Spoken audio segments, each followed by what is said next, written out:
right, so as you guys see, I am at a park right now, and I like to walk around and, like get my thoughts out, basically. So it's Sunday right now, and I didn't end up going to church, actually, which is kind of unlike me. I normally always go to church on Sunday, but instead I decided to just listen to a podcast and, kind of connect it personally to myself and my life. I like to come out here and just like think, to be honest with you. It opens up my mind.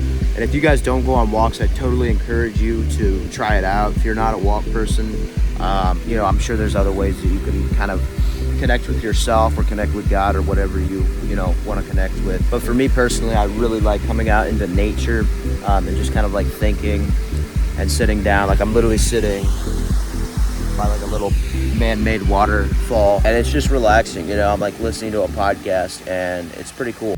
All right, so we made it back from the walk, and it was a very productive walk, so I'm really glad that I did it. I had a quick lunch break, kind of like a sandwich with like ham, salami, stuff like that. Now I am gonna head over to the gym. I'm gonna hit a leg day. So this is gonna be my second leg day of the week. The second leg day of the week is not too invasive or anything. It's not too hard. I'm not squatting. I am hack squatting, but other than that, there's no like compound like barbell squats or anything like that. But I will walk you guys through the workout, and I hope you guys enjoy it. All right, so before we head over to the gym, I just kind of wanted to go over what my perception of legs are, kind of how I grew them. So to start off, I start every single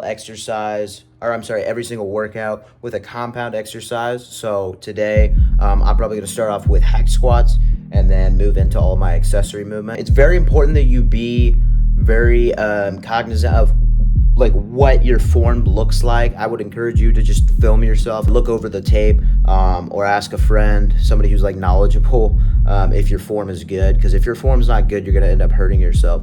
But my next tip is to go heavy. You wanna go heavy with your compound exercises.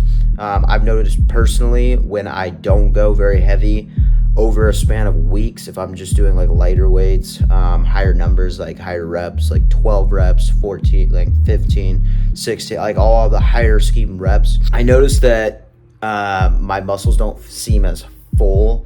That's just me personally. Now, take all of this with a grain of salt because everybody's body's completely different, and I'm just giving you what helps me, and I hope that can help you.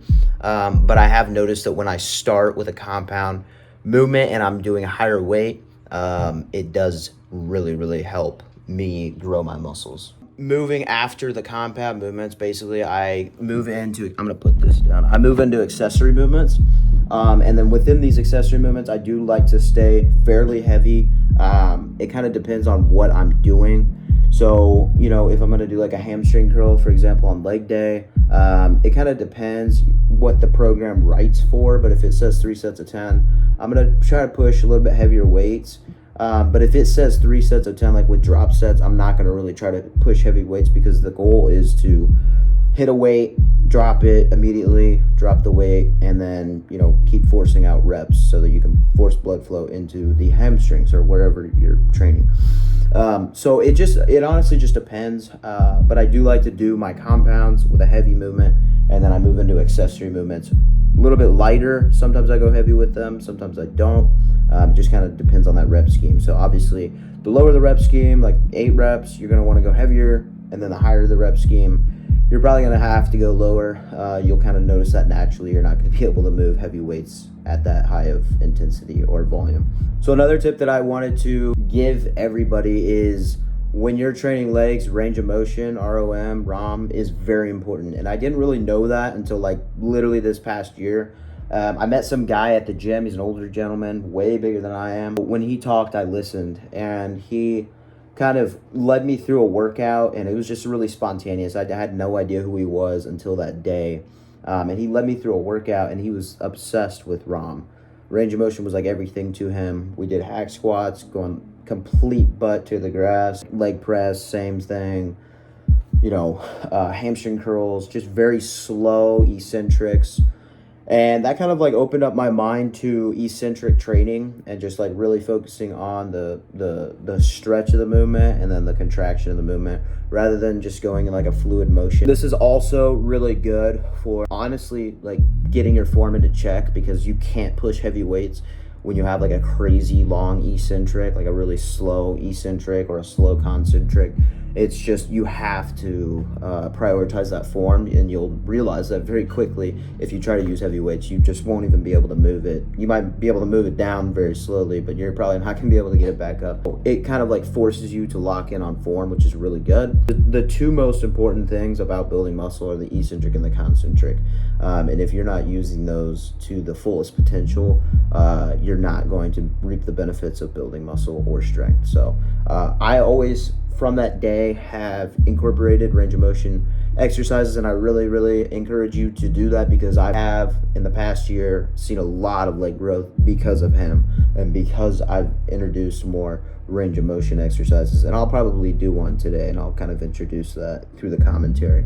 But range of motion, very important. And actually the last thing, it's kind of like just a reminder. It's not really a tip, but it's just a reminder. So you like drop sets and supersets and stuff like that, all that variation of training, they can't really, I mean, it's not like sculpting. Basically, when people say that, it's just because you're burning more calories when you're doing it, because you're not giving your body a rest. It's basically a cardio exercise on top of being like a bodybuilding exercise. All of that, like, you know, like sculpture aesthetic look comes from the kitchen. Like, if you're just loading up on like, you know, fats and like processed foods, and like you're, you know, bloated all the time, or you're drinking soda, your sodium levels are super high, you're not going to look very aesthetic. So you just got to get your diet into check, which we're not really going to go into in this video. That's just a reminder. So I just wanted to say that. So yes, incorporate those variations, incorporate drop sets, supersets, pyramid sets, and like all the other crazy variations. They're fun to do. They're not going to necessarily sculpt you up at all. They're very good. I mean, they're very good at forcing blood flow to a certain specific area, but they're not going to sculpt you. So just keep that in mind. Diet is going to be the thing that's going to sculpt you. Yo, what is up? So welcome to the commentary, or the voiceover. So like I said, we're going to be hitting a leg day today. So this is my second leg day of the week. This is not strength-based, focused, or anything like that. This is not my harder day. This is kind of my easier day. And it just kind of worked out that I filmed today. It didn't work out that I filmed, or if I filmed on Wednesday when my harder workout was. But I will show you guys that if you guys would like to see that. So we actually ended up starting with quad extensions. Normally I start with hack squats, like I said earlier, but we went ahead and jumped in them here, as you can see. But with just the quad extensions, just to get warmed up, not too heavy, not too crazy.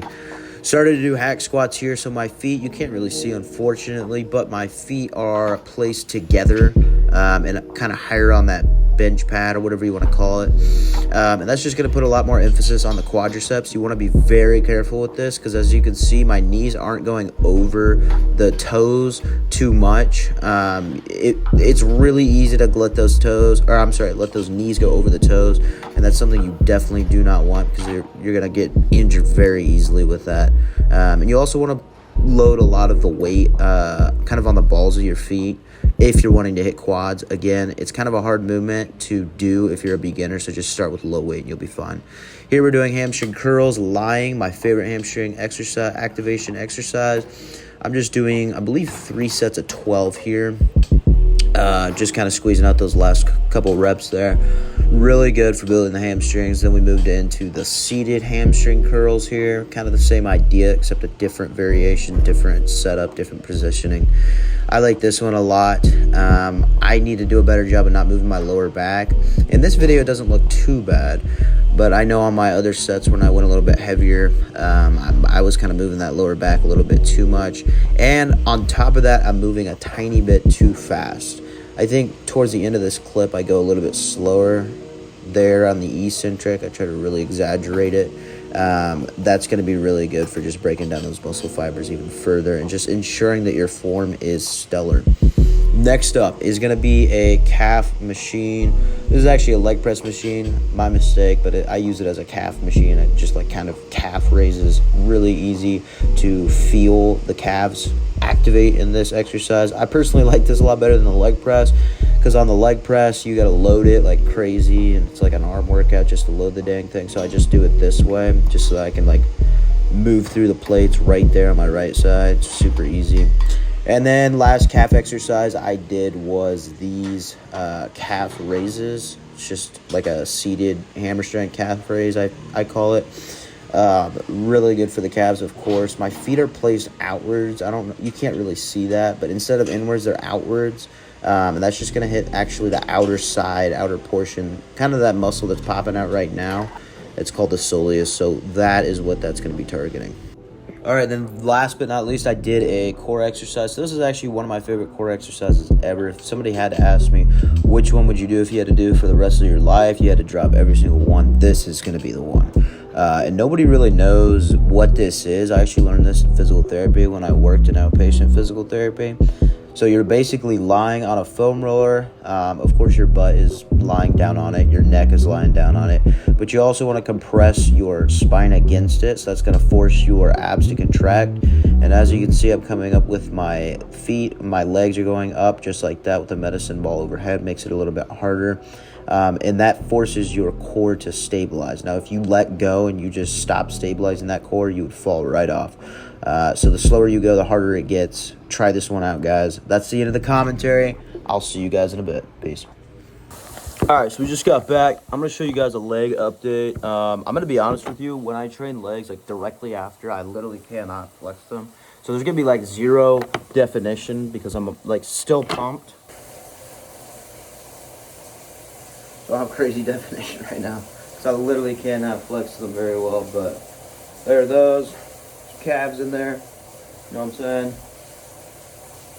Not too bad. Abs, sort of.